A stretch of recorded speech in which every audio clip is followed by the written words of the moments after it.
BJP పార్టీకి మూలం BJYM కార్యకర్తలు అహర్నిశలు కూడా శ్రమిస్తూ ఎన్నోసార్లు రాస్తాలు ధర్నా రొక్కలు పార్టీ సిద్ధాంతం కోసం కట్టుబడి అలాగే ఎన్నోసార్లు పార్టీ కోసం ఎన్నో సాహసోపేతమైన కార్యక్రమాలు చేపట్టి పలు కేసులలో కూడా అరెస్ట్ అయ్యి జైలు కూడా వెళ్ళిన ఉదంతాలు కూడా చూసాం మనము. ప్రస్తుతం బీజేవైఎం అధ్యక్షులు సేవెళ్ళ మహేందర్తో ఉన్నాము.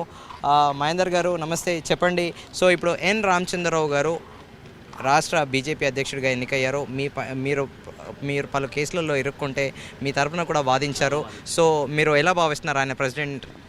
చాలా సంతోషకరమైనటువంటి విషయము. ఎన్నో రోజులుగా తెలంగాణ రాష్ట్రం మొత్తం కూడా అక్కడ కార్యకర్తలమే కాకుండా ప్రజలంతా కూడా బీజేపీకి ఎవరైతారని ఎదురు చూస్తున్నటువంటి తరుణంలో అందరూ మెచ్చినటువంటి వ్యక్తి, ఒక సామాన్యమైనటువంటి కార్యకర్త, బాల్యం నుంచి కూడా ఆర్ఎస్ఎస్ స్వయం సేవకుగా ఉంటూ తర్వాత విద్యార్థి దశలో విద్యార్థి పరిషత్ ఏబీవీపీలో పనిచేసి యూనివర్సిటీ స్థాయిలో ఎవరైతే నక్సలిజం పేరుతో వచ్చినటువంటి వ్యక్తులతో పోరాడి జీవించినటువంటి వ్యక్తి, ఒక గొప్ప వ్యక్తి రామచంద్రన్న గారు. అలాంటి వ్యక్తి అధ్యక్షుడు కావడంతో మాలాంటి యువతకంతా కూడా ఒక పార్టీ మీద ఇంకా స్ఫూర్తిదాయకమైన ఒక ఒపీనియన్ వచ్చింది మొత్తం కూడా. అంటే మాకు కూడా పార్టీ మీద ఒక నమ్మకం అనేది కూడా వచ్చింది. అంటే ఎవరికి ఇచ్చినా కానీ అందులో ఇలాంటి కష్టం అనేది కష్టపడ్డటువంటి వ్యక్తులకు కూడా పార్టీ అవకాశాలు ఇప్పుడు కాకపోయినా ఎప్పుడు కాపాడుకు వస్తాయి అనే ఒకటి మరొకసారి నిరూపించబడ్డది. అందుకు యువమోర్చా నాయకులుగా మేమందరం కూడా చాలా సంతోషం వ్యక్తం చేస్తూ ఉన్నాం. గతంలో విద్యార్థి పరిషత్లో పనిచేసినటువంటి వ్యక్తి, అదేవిధంగా ప్రొఫెషనల్గా ఒక అడ్వకేట్ అయినప్పటికీ కూడా ఇక్కడ సంస్థాపరంగా వచ్చేసరికి ఆర్గనైజేషన్కి ఎంతో కమిట్మెంట్గా చేసినటువంటి వ్యక్తి. మేమందరం కూడా ఆదర్శంగా కొలుచుకుంటూ ఉంటాం ఆయన. ఎందుకంటే ఎంత బిజీ ఉన్నప్పటికీ కూడా ఎమ్మెల్సీ ఎలక్షన్లు అప్పచెప్పినా, లేకపోతే ఎంపీ ఎలక్షన్లు అప్పచెప్పినా, ఎమ్మెల్యే ఎలక్షన్స్ అప్పచెప్పినా, లేకపోతే ఇంకే ఇతర మొన్న మెంబర్షిప్ డ్రైవ్కి సంబంధించినటువంటి తెలంగాణకు టార్గెట్ ఇస్తే దాదాపుగా 40 లక్షల మెంబర్షిప్ చేపించినటువంటి ఘనత రామచంద్రన్న గారికి దక్కుతుంది. ఆ సందర్భంలో ఆయన పేరు రావడం చాలా సంతోషకరమైన విషయం.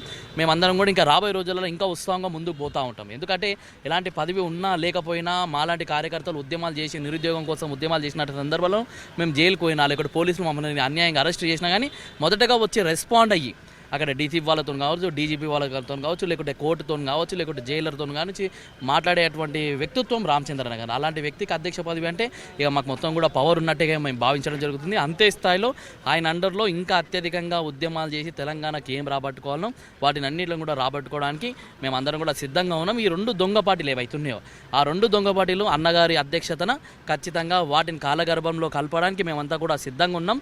2 పార్టీలు తెలంగాణ రాష్ట్రానికి అన్యాయం చేసినాయి, 2 పార్టీలు తెలంగాణ రాష్ట్రాన్ని దోచుకున్నాయి, ఇంకా దోచుకోవడానికి ప్రయత్నాలు చేస్తున్నాయి.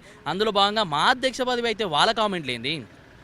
అరే మా అధ్యక్షుడు నిర్ణయం కాదు రా భయ్, మీ నాయన కేటీఆర్కి చెప్తా ఉన్నాం, మీ అయ్య ఎన్నికల ముందు మేము దళితులను ముఖ్యమంత్రిని చేస్తా అన్నాడు. ఫస్ట్ మీ అయ్యని కాలర్ పట్టుకొని కొట్టే ప్రయత్నం చేయరా భయ్ నువ్వు, అంతేగాని మా భారతీయ జనతా పార్టీ మీద పడడం ఎందుకు? రేవంత్ రెడ్డి కామెంట్ చేస్తారు, కాంగ్రెస్ వాళ్ళు చేస్తారు. అరే కాంగ్రెస్లో ఉన్నటువంటి మీ వ్యక్తులంతా కూడా మీ నాయకుడు ఢిల్లీ పర్యటన పోతే ఈడ సీఎం పీఠాన్ని ఎవడు గుంజుకుందాం అనే ప్రయత్నం మీ పార్టీలో జరుగుతుంది. మీరేమో బీఆర్ఎస్ పార్టీ పైన ఆరోపణలు చేస్తున్నారు, బయటనేమో చర్చ కాంగ్రెస్ పార్టీ పదే ఆరోపిస్తుంది బీఆర్ఎస్ బీజేపీ 2 ఒకటే, లోపాయికారి ఒప్పందం ఉంది అంటున్నారు. యాజ్ ఏ బీజేవైఎం లీడర్ అంటే ప్రెసిడెంట్గా మీరు ఎన్నో పోరాటాలు చేస్తున్నారు. ఇన్నర్గా పార్టీలో నిజంగానే ఇట్లాంటి లోపాయికారి ఒప్పందం ఉంది? ఎందుకంటే కేసులు కానీ ఫీల్డ్లో యాక్టివ్గా ఉండేది మీరు, కేసులు ఎదుర్కొనేది మీరు, పోలీసులు లాఠీ దెబ్బలు తినేది మీరు ఎప్పుడైనా అలా భావించారా? తెలంగాణ రాష్ట్రంలో ప్రజల పక్షాన పోరాటం చేస్తుంది ఎవరు? భారతీయ జనతా పార్టీ. ఈరోజు 10 ఏళ్ల పాటు ఫెయిల్యూర్గా ఉన్నందుకే కదా వాళ్ళని ఇంటికి పరిమితం చేశారు. వాళ్ళని మొత్తం కూడా వాళ్ళ కుటుంబాలలో ఉన్నటువంటి కలహాలు కావచ్చు, ఈరోజు చెప్తాను వాళ్ళ కుటుంబంలో ఉన్నటువంటి వాళ్ళ కూతురికి కూడా న్యాయం చేయాలనేటువంటి దుస్థితిలో టీఆర్ఎస్ పార్టీ ఉంది. అంటే కాంగ్రెస్ పార్టీ ఒక దిక్కు ఉంది, వాళ్ళ యొక్క పార్టీ చరిష్మా అంతా కూడా కాలగర్భంలో మునిగిపోతుంది. కాబట్టి బీజేపీకి ఎక్కడ లేని ఆదరణ వస్తుంది కాబట్టి వాళ్ళు బీజేపీ మీద బురద వదిలేసే ప్రయత్నం చేస్తున్నారు, బీజేపీని లేనిపోయిన అబండాలు వేసే ప్రయత్నం చేస్తున్నారు. అవన్నీ కూడా రాబోయే రోజులలో ఎక్కడ కూడా వాళ్ళని సాగనిచ్చే ప్రసక్తి లేదు.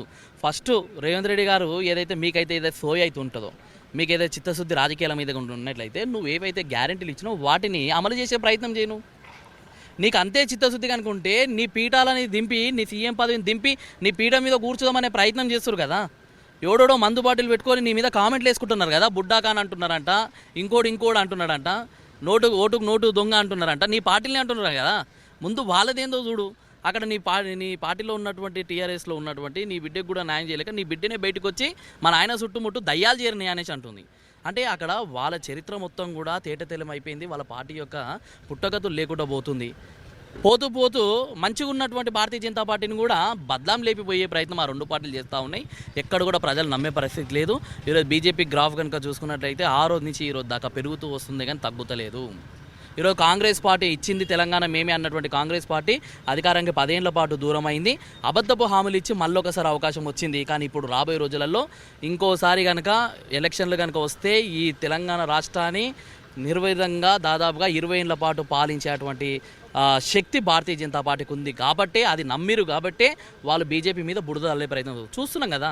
కాంగ్రెస్ వాడు అంటాడు, టీఆర్ఎస్ బీజేపీ ఒకటి అంటాడు, టీఆర్ఎస్ వాడు అంటాడు, కాంగ్రెస్ బీజేపీ ఒకటి. అంటే ఆ రెండు పార్టీల టార్గెట్ ఓడంటే బీజేపీ మాత్రమే. ఆ బీజేపీ పార్టీలో సంస్థాగతంగా ఒక ఎన్నిక అనేది ఎంత నిబద్ధతతో ఉంటుందో వాళ్ళు కళ్ళారా చూసారు. కాబట్టి ఒక కష్టపడేటువంటి కార్యకర్తకు అవకాశం ఇస్తురు అని చెప్పి తెలిసింది. కాబట్టి కడుపు మంటతోని బీజేపీ మీద బురద తల్లే ప్రయత్నం చేస్తారు. ఆ బురదలో నుంచి పుట్టిందే కమలం పువ్వు. ఆ కమలం పువ్వు దాటికి అక్కడ చెయ్యి, ఇక్కడ కారు రెండు కూడా అదే బురదలో నొక్కే ప్రయత్నం భారతీయ జనతా పార్టీ కార్యకర్తలుగా బీజేవైఎం నాయకులం అందరం కూడా నడుం బిగించి ముందు పోయే ప్రయత్నం. మహేందర్ గారు, మీకు లాస్ట్ క్వశ్చన్ అండి.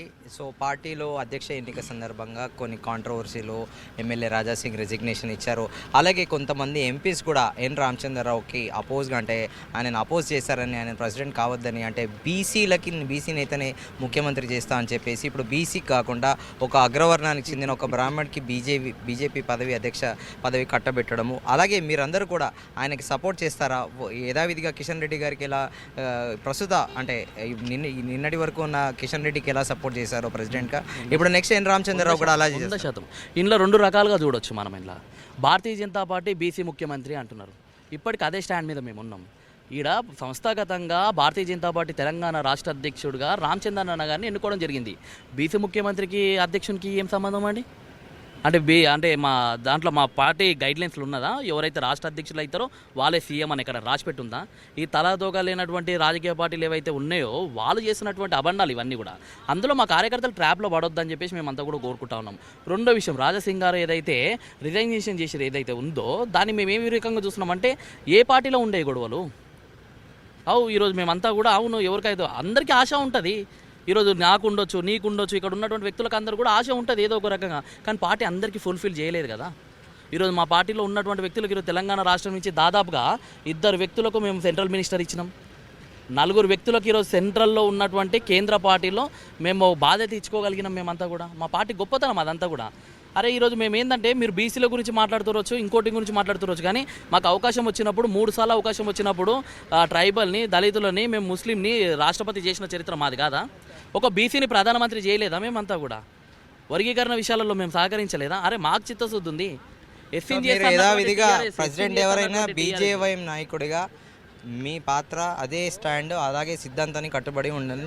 100% ప్రాణం పోయినా కానీ భారతీయ జనతా పార్టీ కండువ కప్పుకున్నాడు ఎవడు కూడా పార్టీ విధానాలకు కానీ వ్యతిరేకంగా పోయే పరిస్థితి ఎక్కడ కూడా ఉండదు.